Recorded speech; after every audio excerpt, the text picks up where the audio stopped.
Hashtag One Man's Ego, Everyone's War, by Stonewall Jackson Collins. The drone found its target at 12:32 a.m. Baghdad time. Qasem Soleimani stepped off his plane, climbed into a Toyota, and rode 3 minutes toward downtown before American fire turned him into headlines. That's January 3, 2020. Mark it down. The night Trump traded restraint for spectacle, and we all got stuck with the bill. Hashtag the man who lit the match. Here's what we know happened. Trump, facing impeachment trial in the Senate starting January 16, 2020, decided Soleimani needed killing, not capture, not diplomatic pressure, not the dozen other plays previous presidents considered and rejected. Death by drone strike on foreign soil. The Pentagon served up the usual justifications. Imminent threats, protecting Americans, deterring future attacks. Standard operating procedure for when you need Congress to swallow something bitter.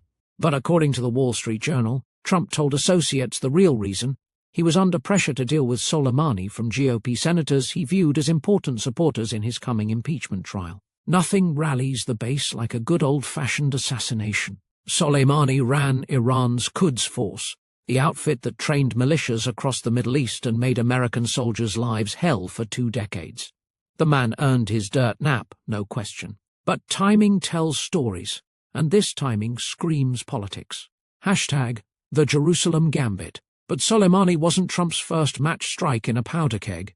3 years earlier, he'd already lit the fuse with another stunt, moving America's embassy to Jerusalem, December 6, 2017. Trump announced the move that every president since 1995 had the good sense to avoid. Congress passed the Jerusalem Embassy Act in 1995, requiring the embassy move, but Clinton, Bush, and Obama all signed presidential waivers every 6 months for over 2 decades. They understood what Trump refused to see. This wasn't about buildings or maps. It was about setting the Middle East on fire. Previous administrations avoided the move because they knew the consequences. Moving the embassy would validate Israel's exclusivist claim over all of Jerusalem while effectively ending America's role as mediator in the Israeli-Palestinian conflict. Palestinians see East Jerusalem as the capital of their future state. The move meant telling 1.7 billion Muslims to forget that dream. As one Brookings analyst warned, it would be a major boon to religious extremists in the Middle East, affirming the narratives of groups like ISIS and Al-Qaeda that the United States and Israel are waging a war against Islam. When the embassy opened on May 14, 2018, the world responded with disgust.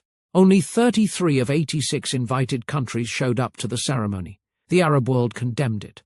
European allies warned against it. Even America's closest regional partners, Jordan, Saudi Arabia, UAE, opposed the move, understanding it would destabilize the entire region. While Trump's daughter Ivanka smiled for cameras at the ribbon-cutting ceremony, at least 58 Palestinians died in Gaza protests that same day, the bloodiest day since the 2014 war. More than 2,700 were wounded. The Gaza Health Ministry reported the dead ranged in age from 14 to 39 years old. Palestinian Authority President Mahmoud Abbas called it a massacre and said Washington could no longer be regarded as an honest broker in any peace talks. The timing wasn't coincidence. It was cruelty served with a champagne toast. Hashtag the price of swagger. $3 million. That's what Iranian MP Ahmad Hamzeh offered for Trump's head after the Soleimani strike. Speaking for the people of Kerman, Soleimani's hometown, where they don't forget their martyrs. During Soleimani's funeral, another voice promised $80 million. Iran keeps score in blood money now. The pattern was already clear by then.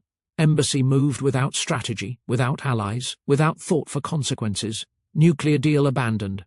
Maximum pressure campaigns that pressure everyone, except the people making decisions. Trump doesn't play chess. He kicks over the board and claims victory while pieces scatter. Kill a nation's military leader on sovereign soil, and you don't just eliminate a threat. You declare open season on diplomacy itself. Every backroom deal, every careful negotiation, every whispered agreement that keeps the guns quiet. Trump torched it all for moments in the spotlight.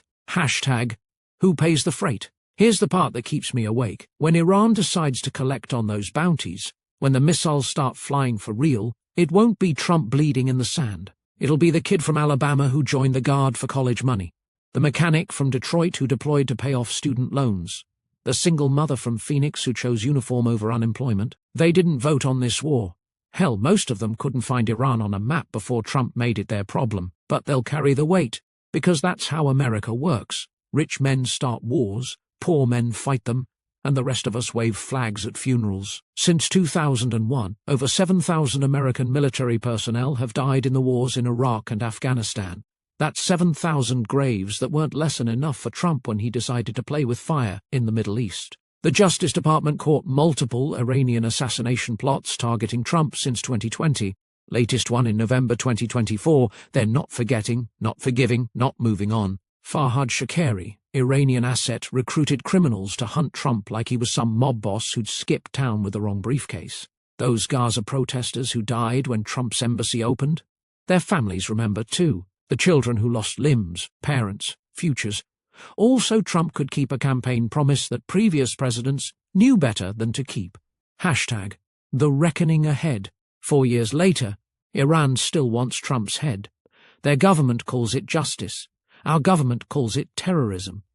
Both sides polish their righteousness while loading magazines.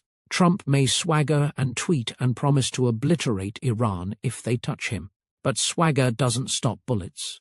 And tweets don't resurrect the dead. He lit these fuses from a golf resort, Jerusalem first, then Baghdad, and handed the explosions to whoever came next. That's the cruelest joke of all. The man who started these fights will die in an air-conditioned room surrounded by lawyers and sycophants. The people who finish them will die in deserts they never wanted to see, for reasons they never got to vote on, because one man's ego needed feeding, and neither 7,000 American graves nor 58 Palestinian bodies were lesson enough. History remembers leaders who mistake provocation for strength, usually fondly, usually after someone else cleans up the mess. The dead stay dead, the bills keep coming, and somewhere in Tehran and Gaza, they're still keeping score. Sources: Wikipedia, first impeachment trial of Donald Trump. Trial began January 16, 2020. The Wall. Street Journal, Trump told associates he was under pressure to deal with General Soleimani from GOP senators. January 10, 2020. Al Jazeera, Iranian MP puts $3M bounty on President Donald Trump's head. January 21, 2020. Reuters, U.S. charges Iranian man in plot to kill Donald Trump, DOJ says. November 8, 2024. Wikipedia, Jerusalem Embassy Act, Presidents Clinton, Bush and Obama signed waivers every 6 months. CNN, White House, Jerusalem Embassy mover, recognition of reality. December 6, 2017, NPR, 55 Palestinian protesters killed, Gaza officials say, as U.S. opens Jerusalem Embassy, May 14, 2018. Washington Post, Israeli forces killed 58 Palestinians at the boundary fence with Gaza, May 15, 2018. Brookings Institution, why moving the U.S. Embassy to Jerusalem would be dangerous and unwise, March 9, 2022. USA Facts, 7,085 military fatalities, total war on terror casualties through February 2024.